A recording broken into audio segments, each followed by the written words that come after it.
Atualmente, um dos assuntos mais ditos nas redes sociais é sobre o teto de gastos. Mas o que é? Por que ele pode provocar uma verdadeira crise econômica? Como ele funciona? O que ele tem a ver com a inflação? E o que acontece se furar o teto de gastos? Muito prazer, meu nome é Heloísa Ciani, tenho 12 anos e juntamente com a minha empresa de marketing e publicidade, nós estamos aqui para te auxiliar nesse mundo cada vez mais gigante e inovador de economia, negócios e investimentos.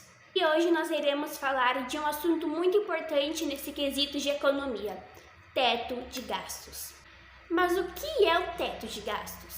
O teto de gastos é um limite de despesas ligado à inflação para ajudar a controlar as dívidas públicas. O teto de gastos públicos, como o próprio nome sugere, é um limite de gastos para a União. Ele foi instituído por uma emenda constitucional, aprovada em 2016, e passou a valer em 2017 no governo.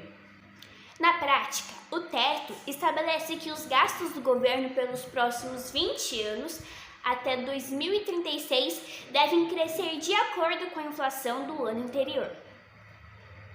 Lembrando que se você tiver alguma dúvida referente à inflação, eu fiz um vídeo aqui no canal explicando detalhadamente o que é e como ela ocorre. Para simplificar melhor, vou dar um exemplo de uma família. Vamos supor que ela tem um limite dentro desse orçamento. E se ela passar desse limite, muito provavelmente eles ficarão com dívidas e terão que economizar mais. E se a inflação aumentar nesse determinado período de tempo, vai fazer com que automaticamente o custo de vida deles fique mais caro. Desse modo, o orçamento e o limite de gastos dessa família vai aumentar.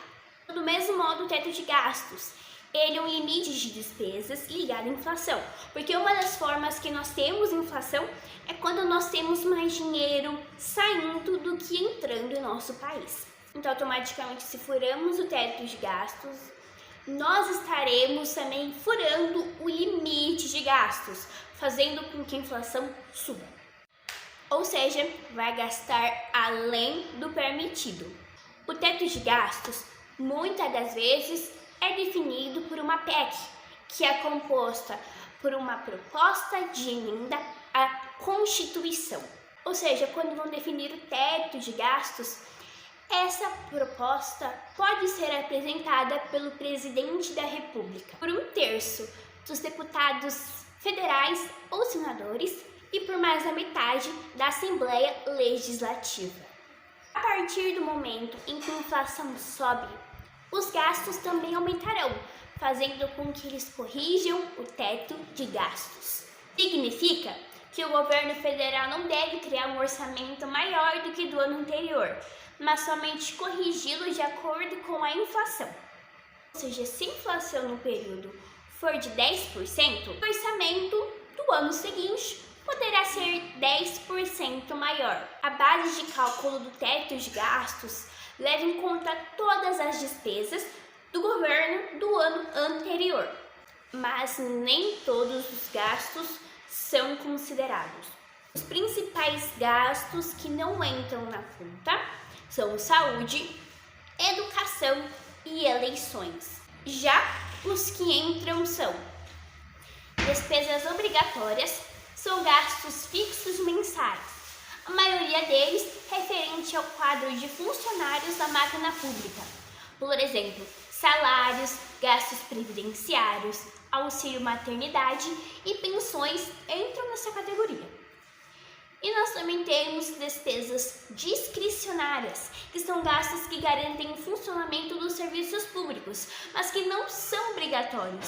Em outras palavras, são aquelas que o governo tem algum grau de decisão, como bolsas de estudos, de incentivo à pesquisa e investimentos, como modernização de hospitais e construção de estradas.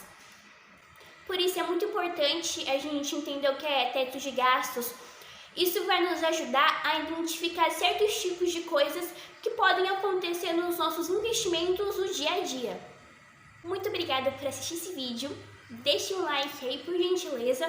porque isso vai dizer ao YouTube que esse conteúdo é bom e vai levar essa informação a muitas outras pessoas. Se inscreva-se aqui no canal, toque o sininho para você não perder nenhum vídeo aqui. Muito obrigada e tchau, até o próximo vídeo.